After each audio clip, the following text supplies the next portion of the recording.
اعوذ باللہ من الشیطان الرجیم بسم اللہ الرحمن الرحیم یا ایہا الذین آمنوا لا یسخر قوم من قوم عسیٰ ان یکونوا خیرا منہم ولا نساء من نساء عسیٰ ان یکن خیرا منہن ولا تلمزوا انفسکم ولا تنابزوا بالالقاب بئس الاسم الفسوق بعد الایمان ومن لم یتب فاولئک هم الظالمون یا ایہا الذین آمنوا اجتنبوا کثیرا من الظن ان بعض الظن اثم ولا تجسسوا ولا یغتب بعضکم بعضا ایحب احدکم ان یاکل لحم اخیہ میتا فکرہتموہ واتقوا اللہ ان اللہ تواب الرحیم۔ باب العلم انواریہ ایجوکیشنل سوسائٹی و جامعہ انواریہ حیدرآباد انڈیا کے زیر اہتمام بفضلہ تعالی الجامع لشعب الایمان للبیہقی کا درس قسط وار جاری ہے۔ آج کا درس شروع ہوتا ہے سورہ نمبر 49 کی آیت نمبر سورہ 49 کی آیت نمبر 11 اور 12 سے۔ اللہ تبارک و تعالیٰ ان دو آیتوں میں ان بڑی بڑی برائیوں کے سد حکم کا سد باب کا حکم دے رہا ہے جو بالعموم ایک معاشرے میں لوگوں کے آپسی تعلقات کو خراب کرتی ہیں۔ ایک دوسرے کی عزت پر حملہ، ایک دوسرے کی دل آزاری، ایک دوسرے سے بدگمانی، ایک دوسرے کے عیوب کا تجسس آج ہمارے سماج اور معاشرے میں عام طور سے یہ چیزیں دیکھی جاتی ہیں۔ بالخصوص ایک دوسرے کے عیوب کا تجسس۔ در حقیقت یہی وہ اسباب ہیں جن سے آپس کی عداوتیں پیدا ہوتی ہیں اور پھر دوسرے اسباب کے ساتھ مل کر ان سے بڑے بڑے فتنے رونما ہوتے ہیں۔ اس سلسلے میں جو احکام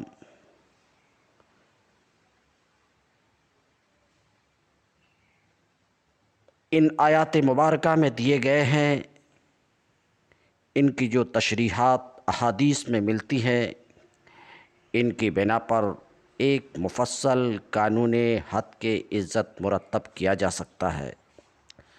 مغربی قوانین حد کے عزت اس معاملے میں اس قدر ناقص اور ادھورے ہیں کہ ایک شخص ان کے تحت دعویٰ کر کے اپنی عزت کچھ اور کھو آتا ہے۔ اسلامی قانون اس کے برعکس ہر شخص کی ایک بنیادی عزت کا قائل ہے جس پر حملہ کرنے کا کسی کو حق نہیں ہے، قطع نظر اس سے کہ حملہ واقعیت پر مبنی ہو یا نہ ہو، اور جس پر حملہ کیا گیا ہے اس کی کوئی حیثیت عرفی ہو یا نہ ہو۔ محض یہ بات کہ ایک آدمی نے دوسرے آدمی کی تذلیل کی ہے اسے مجرم بنا دینے کے لیے کافی ہے، الا یہ کہ اس تذلیل کا کوئی شرعی جواز ثابت کر دیا جائے۔ تو اللہ رب العزت فرماتا ہے یا ایھا الذین آمنوا لا یسخر قوم من قوم، اے لوگو جو ایمان لائے ہو، اے ایمان والو، نہ مرد دوسرے مردوں کا مذاق اڑائیں، ہو سکتا ہے کہ وہ ان سے بہتر ہوں، اور نہ عورتیں دوسری عورتوں کا مذاق اڑائیں، ہو سکتا ہے کہ وہ ان سے بہتر ہوں۔ مذاق اڑانے سے اللہ رب العزت نے منع فرمایا ہے، تو ممانعت ہے مذاق اڑانے کی۔ مذاق اڑانے سے مراد صرف زبان ہی سے کسی کا مذاق اڑانا نہیں ہے، بلکہ کسی کی نقل اتارنا، اس کی طرف اشارے کرنا، اس کی بات پر یا اس کے کلام یا اس کی صورت یا اس کے لباس پر ہنسنا، یا اس کے کسی نقص یا عیب کی طرف لوگوں کو اس طرح توجہ دلانا کہ دوسرے اس پر ہنسیں، یہ سب بھی مذاق اڑانے میں داخل ہیں۔ تو یہ سب ممنوع ہیں اس آیت کے تحت۔ اصل ممانعت جس چیز کی ہے وہ یہ نہیں ہے کہ ایک شخص دوسرے شخص کی کسی نہ کسی طور پر تضحیک کرے، کیونکہ اس تضحیک میں لازماً اپنی بڑائی اور دوسرے کی تذلیل و تحقیر کے جذبات کار فرما ہوتے ہیں، جو اخلاقاً سخت معیوب ہیں، اور مزید برآں اس سے دوسرے شخص کی دل آزاری بھی ہوتی ہے، جس سے معاشرے میں، سماج میں فساد رونما ہوتا ہے۔ اسی بنا پر اس فعل کو، مذاق اڑانے کو حرام کیا گیا ہے۔ اب رہی یہ بات کہ اس آیت میں مردوں اور عورتوں کا الگ الگ ذکر کیا گیا ہے۔ مردوں اور عورتوں کا الگ الگ ذکر کرنے کا مطلب یہ نہیں ہے کہ مردوں کے لیے عورتوں کا مذاق اڑانا یا عورتوں کے لیے مردوں کا مذاق اڑانا جائز ہے، یہ مطلب نہیں ہے۔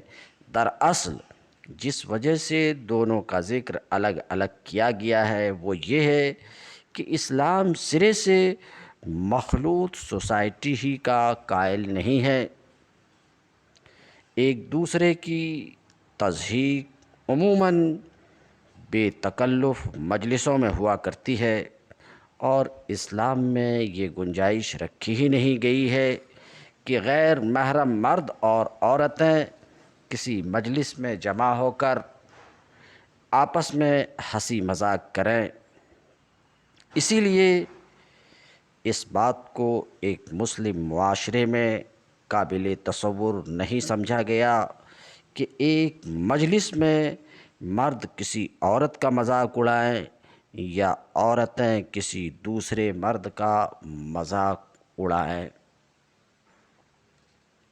وَلَا تَلْمِزُوا أَنفُسَكُمْ وَلَا تَنَابَزُوا بِالْأَلْقَابِ، اور آپس میں ایک دوسرے پر طعن نہ کرو۔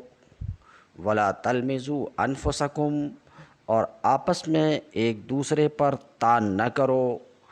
یہاں پر اس آیت میں لفظ تلمزو مستعمل ہے، استعمال کیا گیا ہے، اور تلمزو یہ لمز سے بنا ہے جس کے اندر طعن و تشنیع کے علاوہ متعدد دوسرے مفہومات بھی شامل ہے، مثلاً چوٹیں کرنا، پھپتیاں کسنا، الزام دھرنا، اعتراض چڑھنا، عیب چینی کرنا، اور کھلم کھلا یا زیر لب یا اشاروں سے کسی کو نشانہ ملامت بنانا، یہ سب افعال بھی چونکہ آپس کے تعلقات کو بگاڑتے اور معاشرے میں فساد برپا کرتے ہیں، اس لیے ان کو حرام قرار دیا گیا ہے۔ کلام الہی کی بلاغت یہ ہے کہ لا یلمزو بعضکم بعضا، ایک دوسرے پر طعن نہ کرو، کہنے کے بجائے لا تلمزو انفسکم، اپنے اوپر طعن نہ کرو، کہ الفاظ استعمال فرمائے گئے ہیں جن سے خود بخود یہ بات مترشح ہوتی ہے کہ دوسروں پر زبان طعن دراز کرنے والا دراصل خود اپنے آپ کو مطعون کرتا ہے۔ ظاہر بات ہے کہ کسی شخص کی زبان دوسروں کے خلاف بدگوئی کے لیے اس وقت تک نہیں کھلتی جب تک اس کے دل میں برے جذبات کا لاوا خوب پک کر پھوٹ پڑنے کے لیے تیار نہ ہو گیا ہو۔ اس طرح ان جذبات کی پرورش کرنے والا دوسروں سے پہلے اپنے نفس کو تو بدی کا آشیانہ بنا چکتا ہے، پھر جب وہ دوسروں پر چوٹ کرتا ہے تو اس کے معنی یہ ہے کہ وہ خود اپنے اوپر چوٹیں کرنے کے لیے دوسروں کو دعوت دے رہا ہے۔ یہ الگ بات ہے کہ کوئی اپنی شرافت کی بنا پر اس کے حملوں کو ٹال جائے، مگر اس نے تو اپنی طرف سے یہ دروازہ کھول ہی دیا کہ وہ شخص بھی اس پر حملہ آور ہو جس کو اس نے اپنی زبان کے تیروں کا ہدف بنایا ہے۔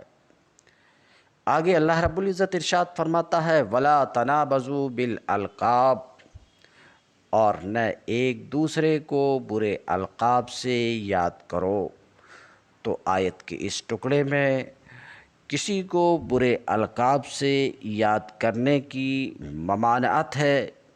اس حکم کا منشا یہ ہے کہ کسی شخص کو ایسے نام سے نہ پکارا جائے یا ایسا لقب نہ دیا جائے جو اس کو ناگوار ہو، جس سے اس کی تحقیر و تنقیص ہوتی ہو۔ مثلاً کسی کو فاسق یا منافق کہنا، کسی کو لنگڑا یا اندھا یا کانا کہنا، کسی کو اس کے اپنے یا اس کی ماں یا باپ یا خاندان کے کسی عیب یا نقص سے ملقب کرنا، کسی کو مسلمان ہو جانے کے بعد اس کے سابق مذہب کی بنا پر یہودی یا نصرانی کہنا، کسی شخص یا خاندان یا برادری یا گروہ کا ایسا نام رکھ دینا جو اس کی مذمت اور تذلیل کا پہلو رکھتا ہو۔ اس حکم سے صرف وہ القاب مستثنیٰ ہے جو اپنی ظاہری صورت کے اعتبار سے تو بدنما ہے، مگر ان سے مذمت مقصود نہیں ہوتی، بلکہ وہ ان لوگوں کی پہچان کا ذریعہ بن جاتے ہیں جن کو ان القاب سے یاد کیا جاتا ہے۔ اسی بنا پر محدثین نے اسماء الرجال میں سلیمان الاعمش اور واصل الاحدب جیسے القاب کو جائز رکھا ہے۔ ایک نام کے کئی آدمی موجود ہوں، ان میں سے کسی خاص شخص کی پہچان اس کے کسی خاص لقب ہی سے ہوتی ہو تو وہ لقب استعمال کیا جا سکتا ہے، اگرچہ وہ بجائے خود برا ہو۔ مثلاً عبداللہ نام کے کئی آدمی ہوں اور ایک ان میں سے نابینا ہو تو آپ اس کی پہچان کے لیے نابینا عبداللہ کہہ سکتے ہیں۔ اسی طرح ایسے القاب بھی اس حکم کے تحت نہیں آتے جن میں بظاہر تنقیص کا پہلو نکلتا ہے، مگر در حقیقت وہ محبت کی بنا پر رکھے جاتے ہیں، اور خود وہ لوگ بھی جنہیں ان القاب سے یاد کیا جاتا ہے ان القاب کو پسند کرتے ہیں، جیسے ابو ہریرہ، ابو تراب۔ اللہ رب العزت آگے فرماتا ہے بئس الاسم الفسوق بعد الایمان، ایمان لانے کے بعد فسق میں نام پیدا کرنا بہت بری بات ہے۔ یعنی ایک مومن کے لیے یہ بات سخت شرمناک ہے کہ مومن ہونے کے باوجود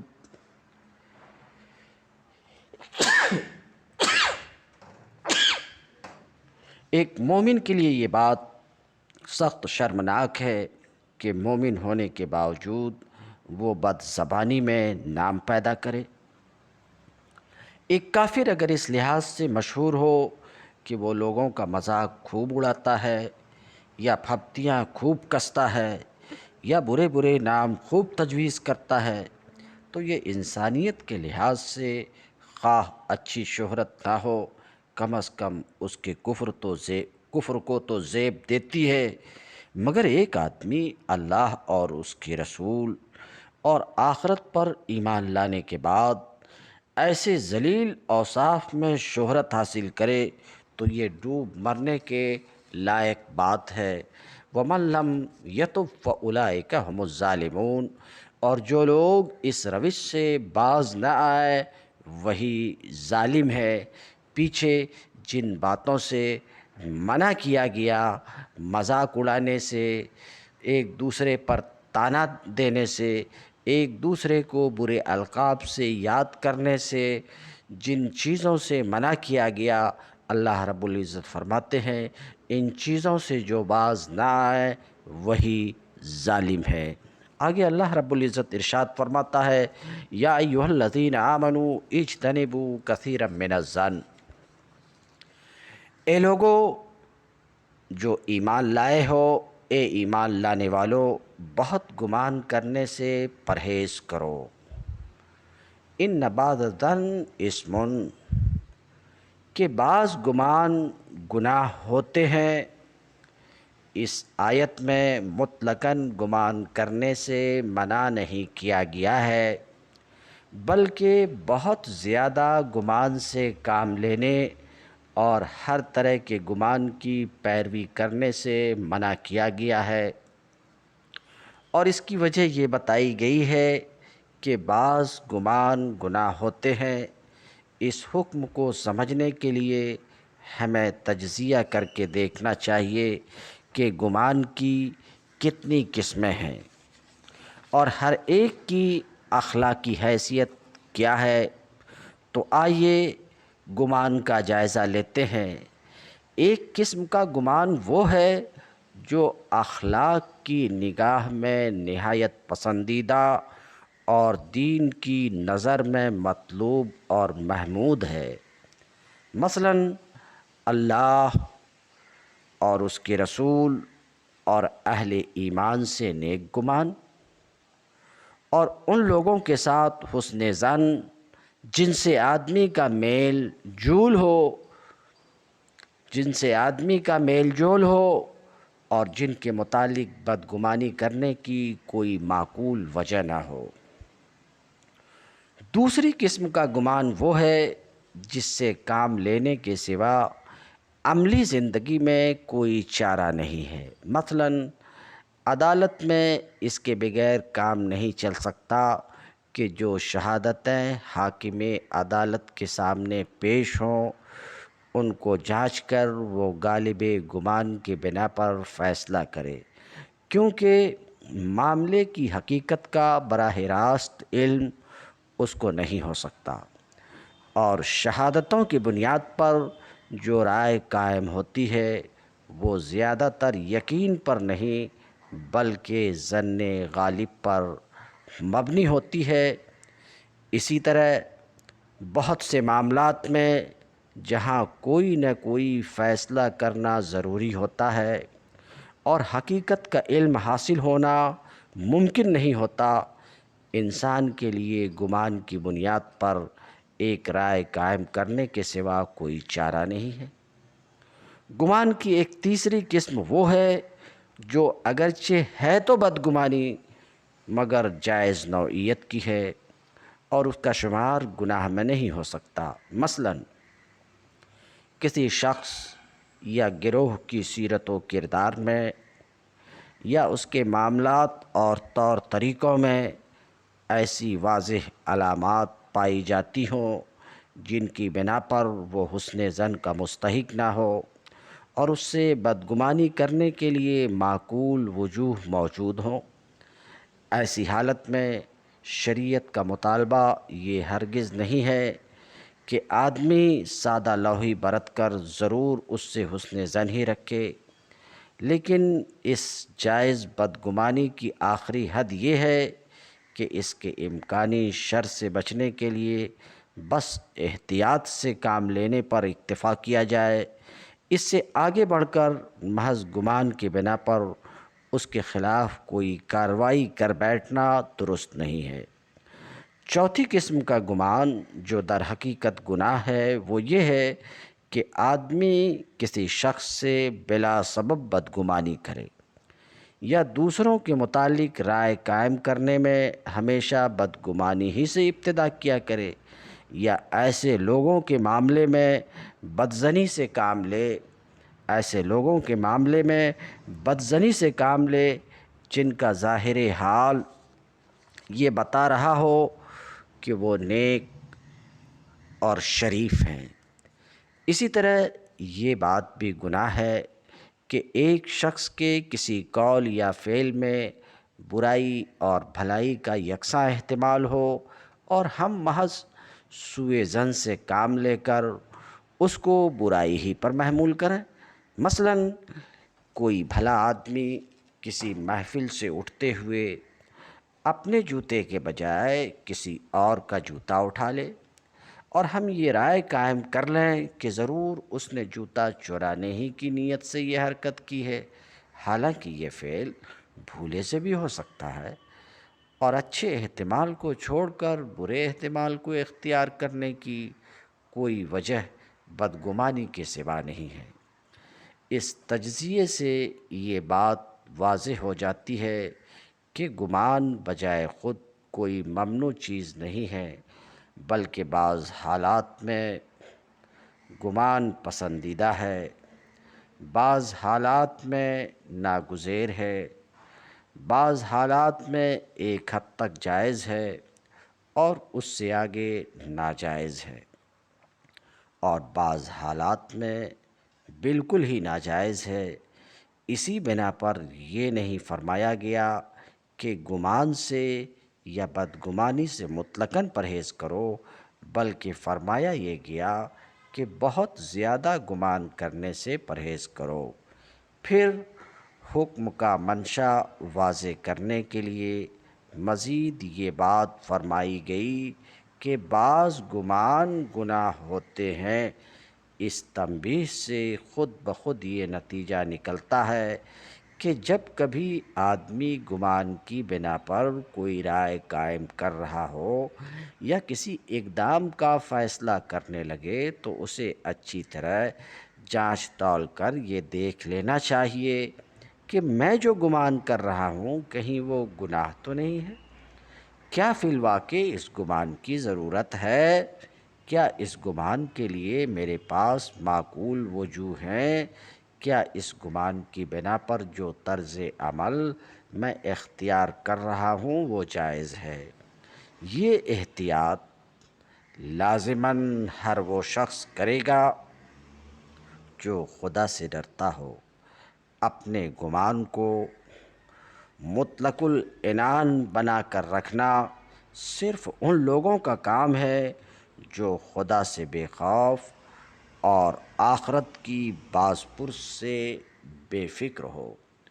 آگے اللہ رب العزت ارشاد فرماتا ہے وَلَا تَجَسَّسُوا، تجسس نہ کرو، یعنی لوگوں کے راز نہ ٹٹولو، ایک دوسرے کے عیب نہ تلاش کرو، دوسروں کے حالات وہ معاملات کی ٹوہ نہ لگاتے پھرو۔ یہ حرکت خواہ بدگمانی کے بنا پر کی جائے یا بدنیتی سے کسی کو نقصان پہنچانے کی خاطر کی جائے یا محض اپنا استعجاب دور کرنے کے لیے کی جائے، ہر حال میں شرعاً ممنوع ہے۔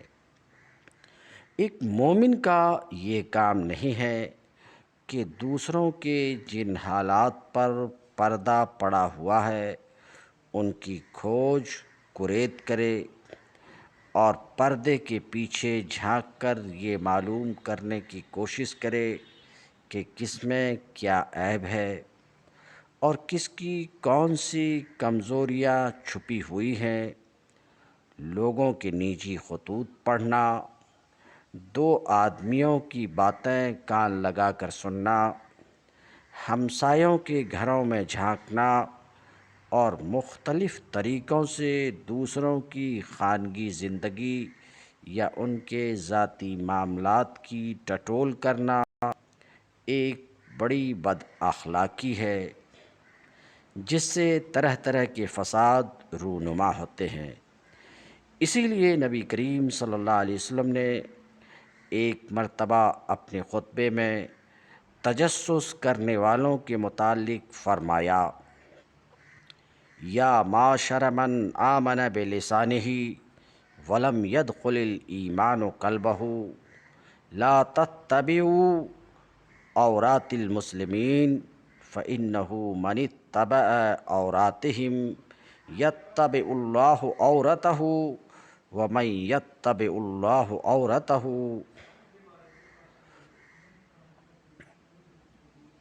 ومن يتبع الله عورته یفضحہ فی بیتہ۔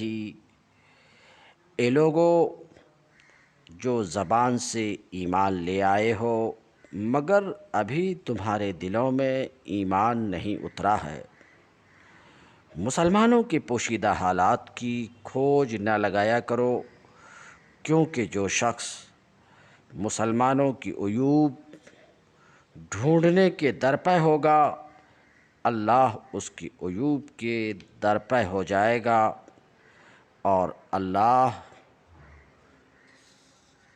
جس کے درپے ہو جائے اسے اس کے گھر میں رسوا کر کے چھوڑتا ہے۔ حضرت معاویہ رضی اللہ تعالی عنہ کہتے ہیں کہ میں نے خود رسول اللہ صلی اللہ علیہ وسلم کو یہ فرماتے سنا ہے، اِنَّكَ إِنِ اتَّبَعْتَ عورات الناس افسدتہم او کدت ان تفسدہم۔ تم اگر لوگوں کے مخفی حالات معلوم کرنے کے درپے ہوگے تو ان کو بگاڑ دو گے، یا کم از کم بگاڑ کے قریب پہنچا دو گے۔ ایک اور حدیث میں حضور کا ارشاد ہے، اذا ظننتم فلا تحققوا۔ جب کسی شخص کے متعلق تمہیں کوئی برا گمان ہو جائے تو اس کی تحقیق نہ کرو۔ ایک اور حدیث میں ہے کہ آپ صلی اللہ علیہ وسلم نے فرمایا، من رأى عورة فسترها کان کمن احیا موعودۃ۔ جس نے کسی کا کوئی مخفی عیب دیکھ لیا اور اس پر پردہ ڈال دیا تو یہ ایسا ہے جیسے کسی نے ایک زندہ گاڑی ہوئی بچی کو موت سے بچا لیا۔ تجسس کی ممانعت کا یہ حکم صرف افراد ہی کے لیے نہیں ہے بلکہ اسلامی حکومت کے لیے بھی ہے۔ شریعت نے نہی عن المنکر کا جو فریضہ حکومت کے سپرد کیا ہے اس کا یہ تقاضا نہیں ہے کہ وہ جاسوسی کا ایک نظام قائم کر کے لوگوں کی چھپی ہوئی برائیاں ڈھونڈ ڈھونڈ کر نکالے اور ان پر سزا دے، بلکہ اسے صرف ان برائیوں کے خلاف طاقت استعمال کرنی چاہیے جو ظاہر ہو جائیں۔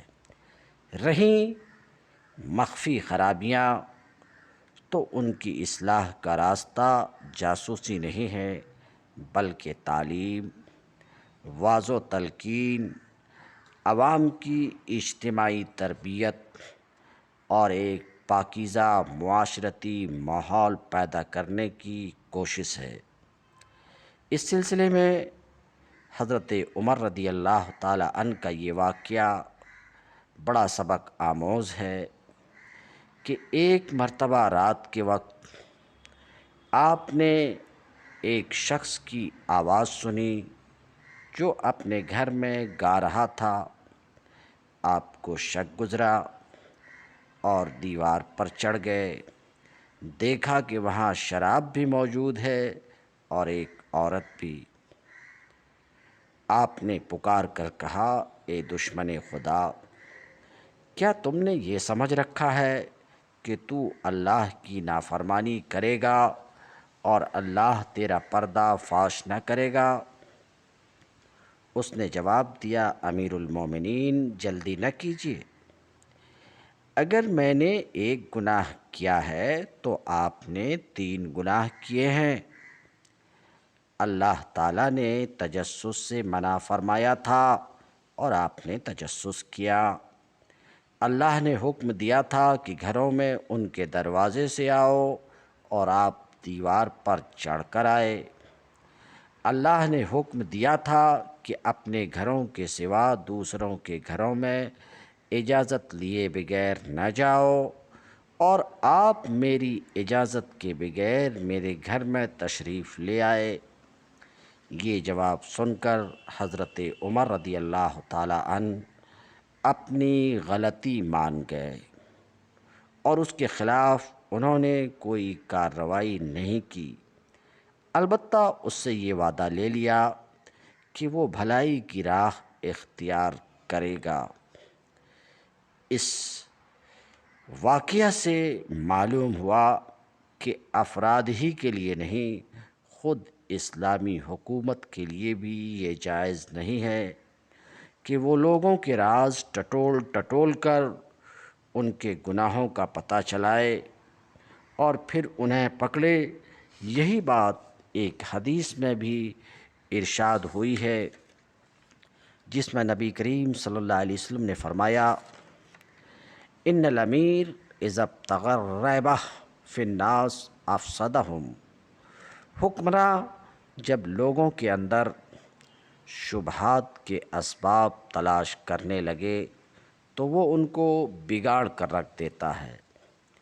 اس حکم سے مستثنی صرف وہ مخصوص حالات ہیں جن میں تجسس کی فی الحقیقت ضرورت ہو، مثلاً کسی شخص یا گروہ کے رویے میں بگاڑ کی کچھ علامات نمایاں نظر آ رہی ہوں اور اس کے متعلق یہ اندیشہ پیدا ہو جائے کہ وہ کسی جرم کا ارتکاب کرنے والا ہے، تو حکومت اس کے حالات کی تحقیق کر سکتی ہے۔ یا مثلاً کسی شخص کے ہاں کوئی شادی کا پیغام بھیجے یا اس کے ساتھ کوئی کاروباری معاملہ کرنا چاہے تو وہ اپنے اطمینان کے لیے اس کے حالات کی تحقیق کر سکتا ہے۔ آگے اللہ رب العزت ارشاد فرماتا ہے، وَلَا يَغْتَبْ بَعْضُكُمْ بَعْضًا۔ کوئی کسی کی غیبت نہ کرے۔ غیبت کسے کہتے ہیں؟ تو غیبت کی تعریف یہ ہے کہ آدمی کسی شخص کے پیٹھ پیچھے اس کے متعلق ایسی بات کہے جو اگر اسے معلوم ہو تو اس کو ناگوار گزرے۔ یہ تعریف خود رسول اللہ صلی اللہ علیہ وسلم سے منقول ہے۔ حضرت ابو ہریرہ رضی اللہ تعالی عنہ کی روایت ہے، جسے مسلم، ابو داؤد، ترمذی، نسائی، بیہقی نے نقل کیا ہے۔ اس میں حضور صلی اللہ علیہ وسلم نے غیبت کی یہ تعریف بیان فرمائی ہے، ذکرک اخاک بما یکرہ، قیل افرأیت ان کان فی اخی ما اقول، قال ان کان فیہ ما تقول فقد اغتبتہ وان لم یکن فیہ ما تقول فقد بہتہ۔ غیبت یہ ہے کہ تو اپنے بھائی کا ذکر اس طرح کرے جو اسے ناگوار ہو۔ عرض کیا گیا کہ اگر میرے بھائی میں وہ بات پائی جاتی ہو جو میں کہہ رہا ہوں تو اس صورت میں آپ کا کیا خیال ہے یا رسول اللہ؟ آپ صلی اللہ علیہ وسلم نے فرمایا، اگر اس میں وہ بات پائی جاتی ہو تو نے اس کی غیبت کی، اور اگر اس میں وہ بات نہ پائی جاتی ہو تو نے اس پر بہتان لگایا۔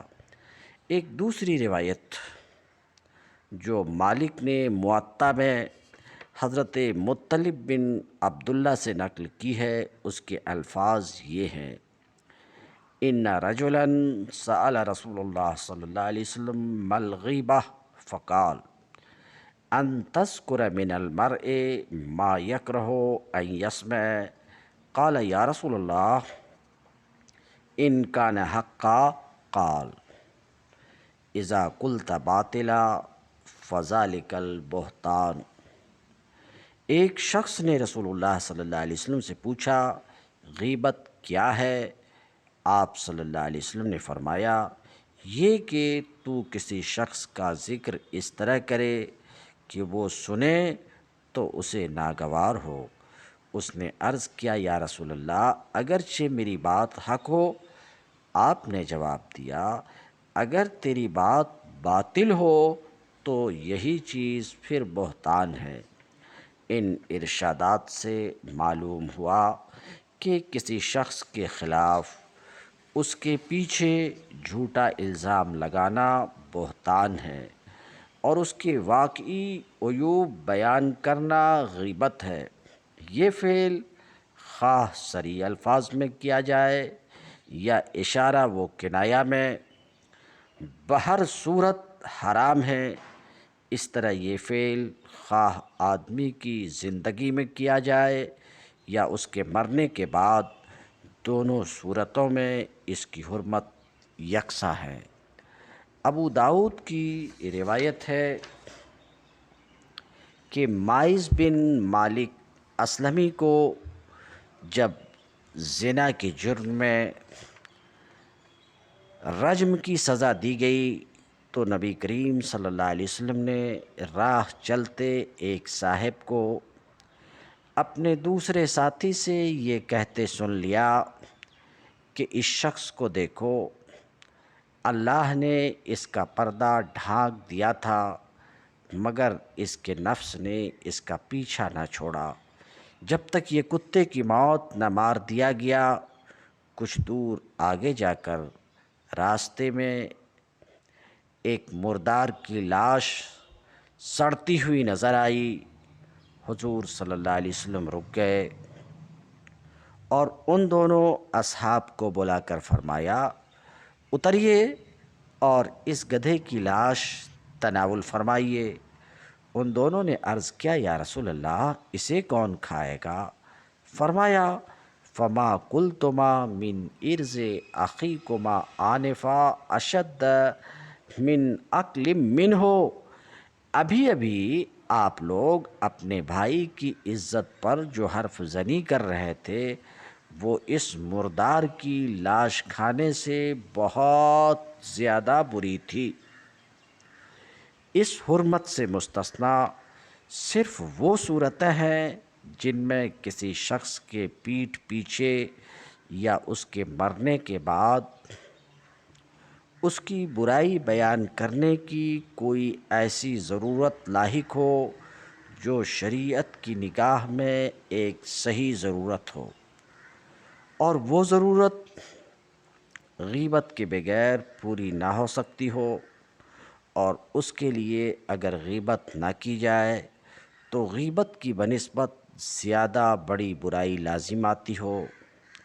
نبی صلی اللہ علیہ وسلم نے اس استثناء کو اصولاً یوں بیان فرمایا ہے ان من اربر ربا الاستطالۃ فی ارض المسلم بغیر حق۔ بدترین زیادتی کسی مسلمان کی عزت پر ناحق حملہ کرنا ہے۔ اس ارشاد میں بغیر حق ناحق کی یہ قید بتاتی ہے کہ حق کی بنا پر ایسا کرنا جائز ہے۔ پھر خود نبی کریم صلی اللہ علیہ وسلم ہی کے طرز عمل میں ہمیں چند نظیریں ایسی ملتی ہیں جن سے معلوم ہو جاتا ہے کہ حق سے مراد کیا ہے۔ کس قسم کے حالات میں غیبت بقدر ضرورت جائز ہو سکتی ہے؟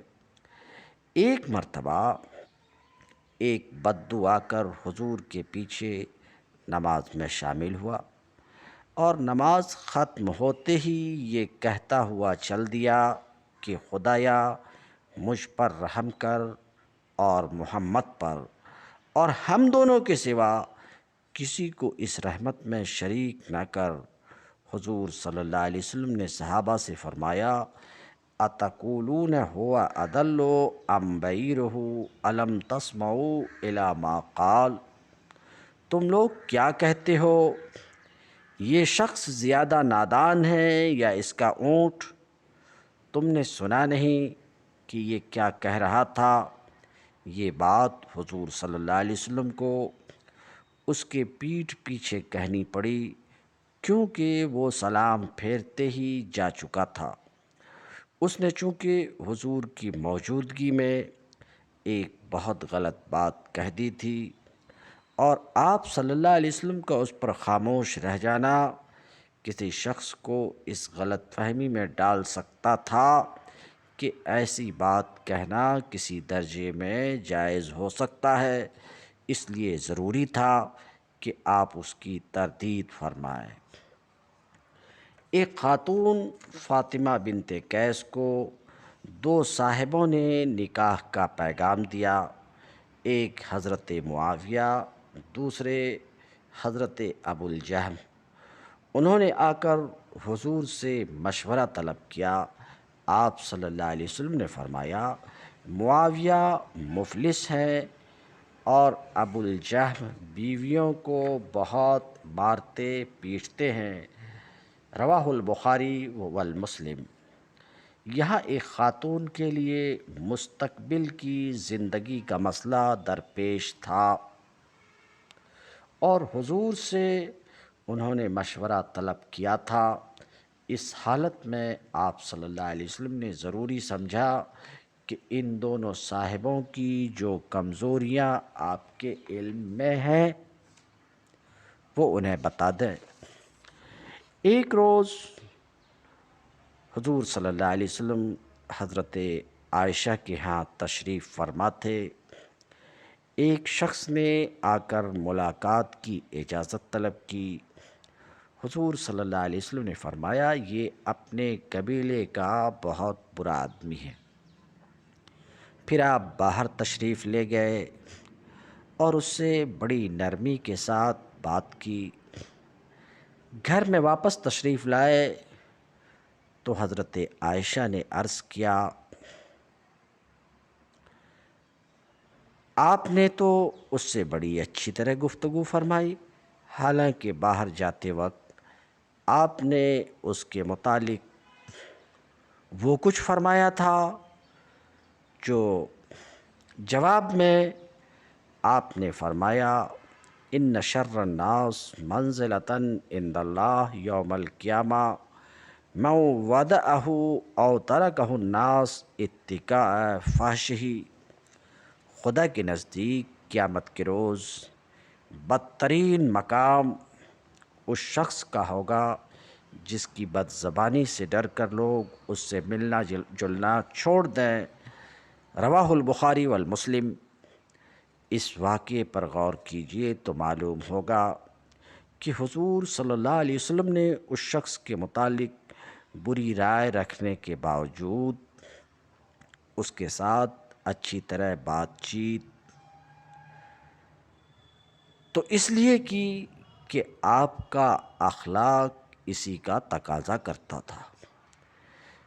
حضرت موسیٰ اور ہارون کو بھی حکم دیا گیا تھا کہ فرعون سے نرمی کے ساتھ بات کرنا، لیکن چونکہ آپ کو یہ اندیشہ ہوا کہ آپ کے گھر والے آپ کو اس سے مہربانی برتتے دیکھ کر کہیں، آپ کو مہربانی برتتے دیکھ کر سوچیں کہ یہ آپ کا دوست ہے اور بعد میں کسی وقت وہ اس کا ناجائز فائدہ نہ اٹھائے، اس لیے آپ نے حضرت عائشہ صدیقہ رضی اللہ عنہا کو خبردار کیا کہ وہ اپنے قبیلے کا بہت برا آدمی ہے۔ ایک موقع پر حضرت ابو سفیان کی بیوی ہند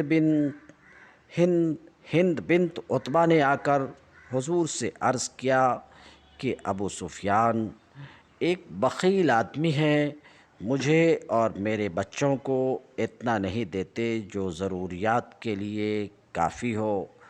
رواہ البخاری والمسلم۔ بیوی کی طرف سے شوہر کی غیر موجودگی میں یہ شکایت اگرچہ غیبت تھی مگر حضور نے اس کو جائز رکھا، کیونکہ مظلوم کو یہ حق پہنچتا ہے کہ ظلم کی شکایت کسی ایسے شخص کے پاس لے جائے جو اس کو رفع کرا سکتا ہو۔ سنت رسول صلی اللہ علیہ وسلم کی ان نظیروں سے استفادہ کر کے فقہا و محدثین نے یہ قاعدہ اخذ کیا ہے کہ غیبت صرف اس صورت میں جائز ہے جب کہ ایک صحیح یا شرعاً صحیح غرض کے لیے اس کی ضرورت ہو اور وہ ضرورت اس کے بغیر پوری نہ ہو سکتی ہو۔ پھر اسی قاعدے پر بنا رکھتے ہوئے علماء نے غیبت کی حسب ذیل صورتیں جائز قرار دی ہیں۔ نمبر 1، ظالم کے خلاف مظلوم کی شکایت ہر اس شخص کے سامنے جس سے وہ یہ توقع رکھتا ہو کہ وہ ظلم کو دفع کرنے کے لیے کچھ کر سکتا ہے۔ نمبر 2، اصلاح کی نیت سے کسی شخص یا گروہ کی برائیوں کا ذکر ایسے لوگوں کے سامنے جن سے یہ امید ہو کہ وہ ان برائیوں کو دور کرنے کے لیے کچھ کر سکیں گے۔ نمبر 3، استفتاء کی غرض سے کسی مفتی کے سامنے صورت واقعہ بیان کرنا جس میں کسی شخص کے کسی غلط فعل کا ذکر آ جائے۔ نمبر 4، لوگوں کو کسی شخص یا اشخاص کے شر سے خبردار کرنا تاکہ وہ اس کے نقصان سے بچ سکیں، مثلاً راویوں، گواہوں اور مصنفین کی کمزوریاں بیان کرنا بالاتفاق جائز ہی نہیں واجب ہے، کیونکہ اس کے بغیر شریعت کو غلط روایتوں کی اشاعت سے، عدالت کو بے انصافی سے اور عوام یا طالبان علم کو گمراہیوں سے بچانا ممکن نہیں ہے۔ یا مثلاً کوئی شخص کسی سے شادی بیاہ کا رشتہ کرنا چاہتا ہو، یا کسی کے پڑوس میں مکان لینا چاہتا ہو، یا کسی سے شرکت کا معاملہ کرنا چاہتا ہو، یا کسی کو اپنی امانت سونپنا چاہتا ہو اور آپ سے مشورہ لے، تو آپ کے لیے واجب ہے کہ اس کا عیب و ثواب اسے بتا دیں تاکہ ناواقفیت میں وہ دھوکہ نہ کھائے۔ 5ویں، ایسے لوگوں کے خلاف علی الاعلان آواز بلند کرنا اور ان کی برائیوں پر تنقید کرنا جو فسق و فجور پھیلا رہے ہوں یا بدعات و گمراہیوں کی اشاعت کر رہے ہوں، یا خلق خدا کو بے دینی اور ظلم و جور کے فتنوں میں مبتلا کر رہے ہوں۔ نمبر 6، جو لوگ کسی برے لقب سے اس قدر مشہور ہو چکے ہوں کہ وہ اس لقب کے سوا کسی اور لقب سے پہچانے نہ جا سکتے ہوں، ان کے لیے وہ لقب استعمال کرنا بغرض تعریف نہ کہ بغرض توہین۔ ان مستثنی صورتوں کے ماں سوا پیٹھ پیچھے کسی کی بدگوئی کرنا مطلقاً حرام ہے۔ یہ بدگوئی اگر سچی ہو تو غیبت ہے، جھوٹی ہو تو بہتان ہے، اور 2 آدمیوں کو لڑانے کے لیے ہو تو چغلی ہے۔ شریعت ان تینوں چیزوں کو حرام کرتی ہے۔ شریعت غیبت، بہتان، چغلی ان تینوں کو حرام کرتی ہے۔ اسلامی معاشرے میں ہر مسلمان پر یہ لازم ہے کہ اگر اس کے سامنے کسی شخص پر جھوٹی تہمت لگائی جا رہی ہو تو وہ اس کو خاموشی سے نہ سنے بلکہ اس کی تردید کرے، اور اگر کسی جائز شرعی ضرورت کے بغیر کسی کی واقعی برائی بیان کی جا رہی ہو تو اس فعل کے مرتکبین کو خدا سے ڈرائے اور اس گناہ سے باز رہنے کی تلقین کرے۔ نبی کریم صلی اللہ علیہ وسلم کا ارشاد ہے، ما من امرئ یخذل امرأ مسلما فی موضع تنتہک فیہ حرمتہ وینتکس فیہ من عرضہ الا خذلہ اللہ تعالی فی مواطن یحب فیہا نصرتہ وما من امرئ ینصر امرأ مسلما فی موضع ینتکس فیہ من عرضہ وینتہک فیہ من حرمتہ الا نصرہ اللہ عز وجل فی مواطن یحب فیہا نصرتہ۔ اگر کوئی شخص کسی مسلمان کی حمایت ایسے موقع پر نہیں کرتا جہاں اس کی تذلیل کی جا رہی ہو، اس کی عزت پر حملہ کیا جا رہا ہو، تو اللہ تعالیٰ بھی اس کی حمایت ایسے موقع پر نہیں کرتا جہاں وہ اللہ کی مدد کا خواہاں ہو۔ اگر کوئی شخص کسی مسلمان کی حمایت ایسے موقع پر کرتا ہے جہاں اس کی عزت پر حملہ کیا جا رہا ہو اور اس کی تذلیل و توہین کی جا رہی ہو، تو اللہ عز و جل اس کی مدد ایسے مواقع پر کرتا ہے جہاں وہ چاہتا ہے کہ اللہ اس کی مدد کرے۔ رہا غیبت کرنے والا، تو جس وقت بھی اسے احساس ہو جائے کہ وہ اس گناہ کا ارتکاب کر رہا ہے یا کر چکا ہے، اس کا پہلا فرض یہ ہے کہ اللہ سے توبہ کرے اور اس حرام فعل سے رک جائے۔ اس کے بعد دوسرا فرض اس پر یہ عائد ہوتا ہے کہ حتی الامکان اس کی تلافی کرے۔ اگر اس نے کسی مرے ہوئے آدمی کی غیبت کی ہو تو اس کے حق میں کثرت سے دعائے مغفرت کرے۔ اگر کسی زندہ آدمی کی غیبت کی ہو اور وہ خلاف واقع بھی ہو تو ان لوگوں کے سامنے اس کی تردید کرے جن کے سامنے وہ پہلے یہ بہتان تراشی کر چکا ہے۔ اور اگر سچی غیبت کی ہو تو آئندہ پھر کبھی اس کی برائی نہ کرے اور اس شخص سے معافی مانگے جس کی اس نے برائی کی تھی۔ علماء کا ایک گروہ کہتا ہے کہ معافی صرف اس صورت میں مانگنی چاہیے جبکہ اس شخص کو اس کا علم ہو چکا ہو، ورنہ صرف توبہ پر اکتفا کرنا چاہیے، کیونکہ اگر وہ شخص بے خبر ہو اور غیبت کرنے والا معافی مانگنے کی خاطر اسے جا کر یہ بتائے کہ میں نے آپ کی غیبت کی تھی، تو یہ چیز اس کے لیے اذیت کا باعث بنے گی۔ اللہ رب العزت ارشاد فرماتا ہے، وَلَا يَغْتَبْ بَعْضُكُمْ بَعْضًا، کوئی کسی کی غیبت نہ کرے۔ أَيُحِبُّ أَحَدُكُمْ أَن يَأْكُلَ لَحْمَ أَخِيهِ مَيْتًا فَكَرِهْتُمُوهُ، کیا تمہارے اندر کوئی ایسا ہے جو اپنے مرے ہوئے بھائی کا گوشت کھانا پسند کرے گا؟ دیکھو تم خود اس سے گھن کھاتے ہو۔ اس فقرے میں اللہ تعالیٰ نے غیبت کو مرے ہوئے بھائی کا گوشت کھانے سے تشبیہ دے کر اس کے انتہائی گھناؤنا ہونے کا تصور دلایا ہے۔ مردار کا گوشت کھانا بجائے خود نفرت کے قابل ہے، کجا کہ وہ گوشت بھی کسی جانور کا نہیں بلکہ انسان کا ہو، اور انسان بھی کوئی اور نہیں خود اپنا بھائی ہو۔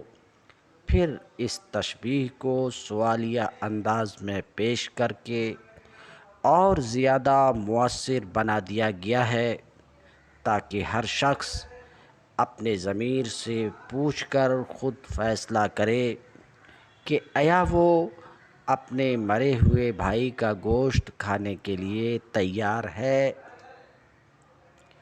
اگر نہیں ہے اور اس کی فطرت اس چیز سے گھن کھاتی ہے تو آخر وہ کیسے یہ بات پسند کرتا ہے کہ اپنے مومن بھائی کی غیر موجودگی میں اس کی عزت پر حملہ کرے جہاں وہ اپنی مدافعت نہیں کر سکتا، اور جہاں اس کو یہ خبر تک نہیں ہے کہ اس کی بے عزتی کی جا رہی ہے۔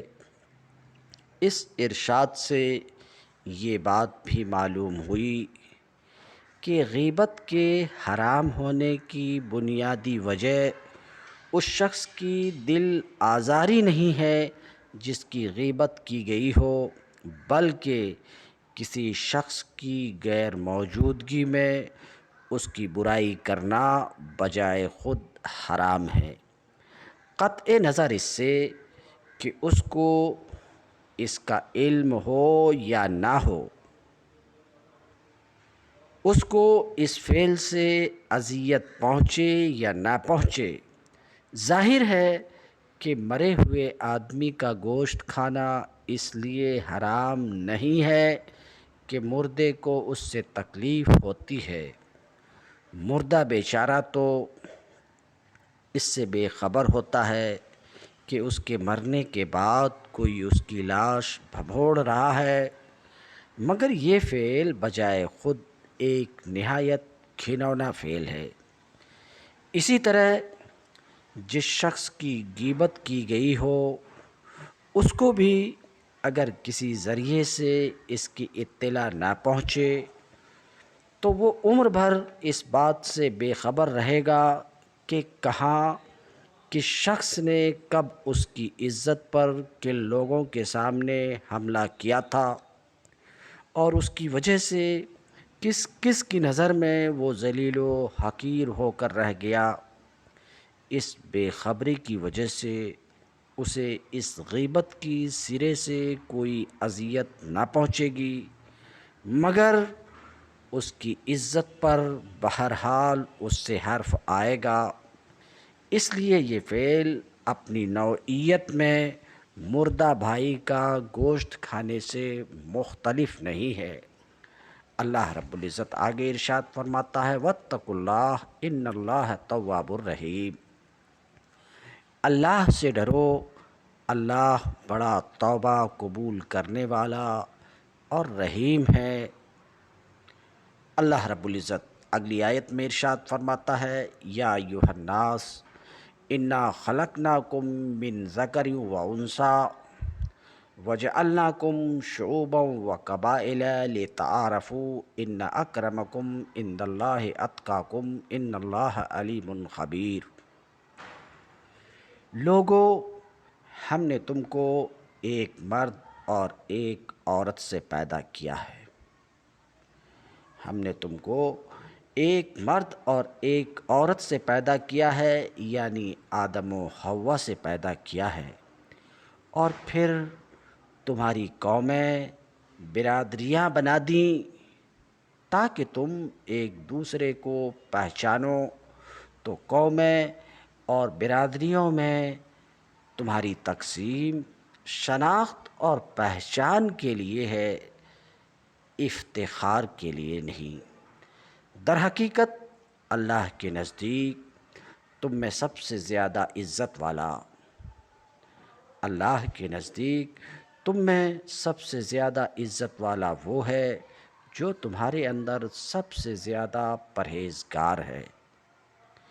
یقیناً اللہ سب کچھ جاننے والا اور باخبر ہے۔ پچھلی آیات میں اہل ایمان کو خطاب کر کے وہ ہدایات دی گئی تھیں جو مسلم معاشرے کو خرابیوں سے محفوظ رکھنے کے لیے ضروری ہے۔ اب اس آیت میں پوری نوع انسانی کو خطاب کر کے اس عظیم گمراہی کی اصلاح کی گئی ہے جو دنیا میں ہمیشہ عالمگیر فساد کی موجب رہی ہے، یعنی نسل، رنگ، زبان، وطن اور قومیت کا تعصب قدیم ترین زمانے سے آج تک ہر دور میں انسان بالعموم انسانیت کو نظر انداز کر کے اپنے گرد کچھ چھوٹے چھوٹے دائرے کھینچتا رہا ہے، جن کے اندر پیدا ہونے والے کو اس نے اپنا اور باہر پیدا ہونے والے کو غیر قرار دیا ہے۔ یہ دائرے کسی عقلی اور اخلاقی بنیاد پر نہیں بلکہ اتفاقی پیدائش کی بنیاد پر کھینچے گئے ہیں۔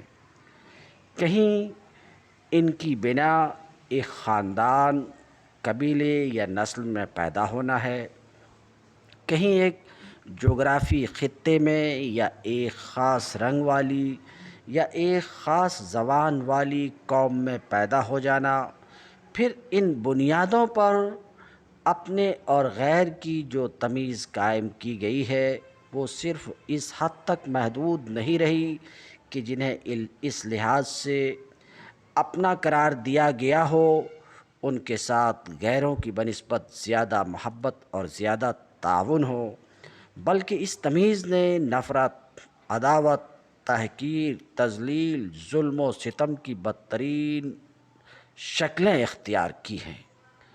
اللہ رب العزت اس آیت میں ان تمام باتوں کی تردید فرماتے ہوئے یہ فرماتا ہے کہ تم سب ایک باپ ماں کی اولاد ہو، نسب کی وجہ سے کسی کو کسی پر فضیلت نہیں ہے۔ اللہ کے نزدیک کسی کو فضیلت ہے تو وہ تقویٰ اور پرہیزگاری کی وجہ سے۔ وآخر دعوانا ان الحمد للہ رب العالمین۔